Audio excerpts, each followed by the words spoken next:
Hello everyone, welcome back to my mini vlog. আজ হলো office যাওয়ার প্রথম দিন।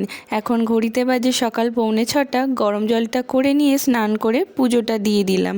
তারপর রেডি হয়ে চলে আসলাম সুভাষগ্রাম স্টেশনে। ট্রেন ধরে চললাম শিয়ালদাতে। আজকে ট্রেনে খুব ভিড় হয়েছিল। চলে আসলাম শিয়ালদা স্টেশনে। বসে বসে ফ্রেন্ডদের জন্য অপেক্ষা করছিলাম। প্রথমে দিশা বলে এই বান্ধবীটা আসলো, তারপর দীপা বলে বান্ধবীটা আসলো। তিনজনে মিলে চললাম অফিসে। আজ দুপুরে লাঞ্চে এনেছিলাম ভাত, ডাল, বেগুন ভাজা, আলু ভাজা, ডিম ভাজা। খেয়ে আবার কাজে বসে পড়লাম। আমাদের অফিস 6টায় ছুটি হয়ে গেছে, তাই এখন চললাম বাড়িতে এসে খেয়ে নিলাম রুটি আর আলু কষা।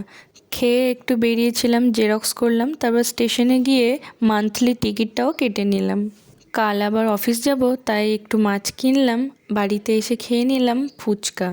আজ রাতে বোন বানিয়েছিল চিকেন কষা আর রুটি। আমি তো ভাত খেয়েছিলাম চিকেন দিয়ে।